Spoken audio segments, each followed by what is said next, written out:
And John and everyone's alluding to tonight, the left is already in full resistance mode over Judge Kavanaugh. Left-wing agitators and politicians began protesting his nomination in front of the Supreme Court almost as soon as President Trump made the announcement. We must ensure that we defeat Brett Kavanaugh.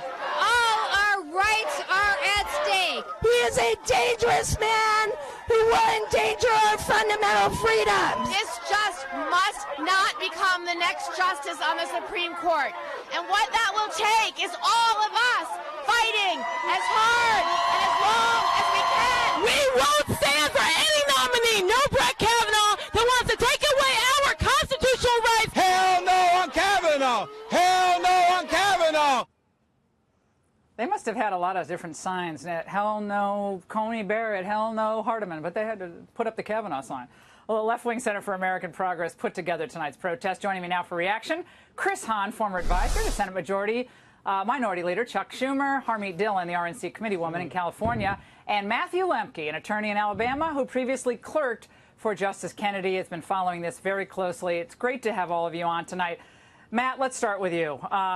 Justice Kennedy, for whom you clerked, I'm wondering what he's thinking tonight. He's probably over the moon.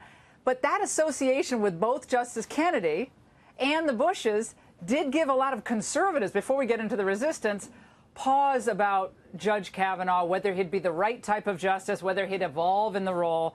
Matt, you know Brett and you know Justice Kennedy. What are your thoughts tonight after watching this all unfold? Well, I think it's a great night for Justice Kennedy. He's got to be immensely proud that his law clerk has been nominated to the court. It will be his second law clerk on the court if Judge Kavanaugh is confirmed, because, of course, Judge Gorsuch, now Justice Gorsuch, also clerked for Justice Kennedy.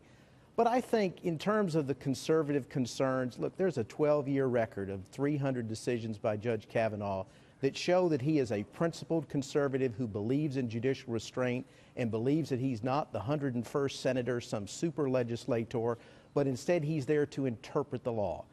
President Trump had 4 great candidates. I think any one of them would have made a terrific nominee, and people had their favorites. But now I think people will rally around, all conservatives will rally around Judge Kavanaugh, because he really is a principled conservative that we can count on. Well, except the protesters. And Chris, I mean, that's your party there tonight at the court. I mean, they're kind of straggling around now, but they had all their pre-printed signs up. You had the NARAL people, you had the Planned Parenthood people, you had Center for American Progress. Yeah. I didn't find that display tonight. I mean, as I'm trying to put myself as an outside observer, which is hard given my background clerking on the court and so forth. None of that seemed attractive to me. It seemed in poor form. And it seemed like it doesn't matter who the president nominated. He could have nominated Merrick Garland. They'd probably have a Garland, resist Garland sign up there. Your reaction to what unfolded at the court?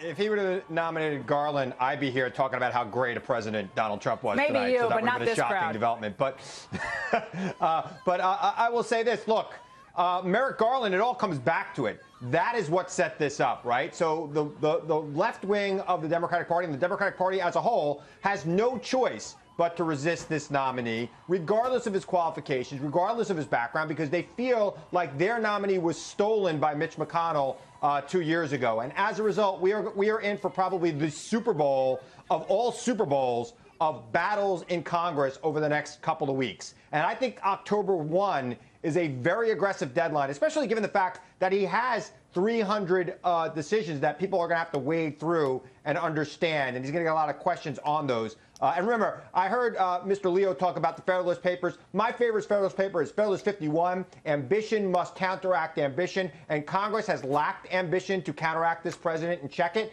So the court's probably the last resort here. So Democrats have to take that into account when they look into this background. Harmeet, Bernie Sanders was out there in full resistance mode after Judge Kavanaugh's announcement tonight by the president. But Bernie was all hot and bothered. Let's watch.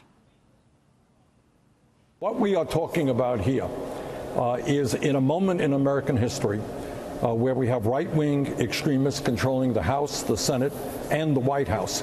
If we appoint another right-wing extremist to the Supreme Court, I have very serious concerns about justice in this country and what will happen to the men, women, and children and the future of our nation. Harmeet, I think the left is going to try to use this to whip up, votes in the fall on the midterm election cycle. Yeah. That's why they want to put this off if they can until after the midterms. I think they're not going to be able to do that. But your reaction, Bernie Sanders is still very popular, fills stadiums, unlike other people who wanted to be president. Your reaction to his comments tonight before the court announcement?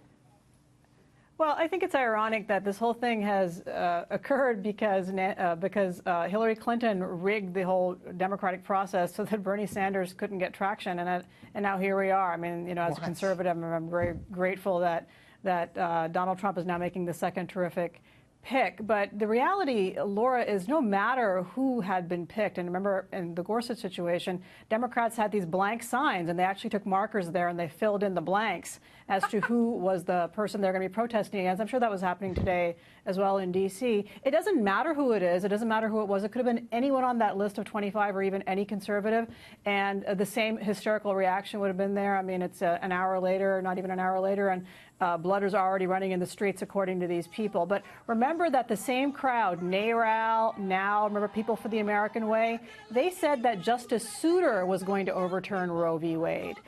We have been hearing this. It's not down to Merrick Garland. We've been hearing this hysteria, overreaction, dating back to Bork and before. And each time they got it wrong, and it's the boy who cried wolf. Yeah, nobody's taking these people seriously today. Hold on, Chris. Matt, we got about 15 seconds. Matt, if there's one thing that Brett Kavanaugh could do to sway a Collins and a Murkowski, I mean, do you think they're going to be a problem in this ultimately?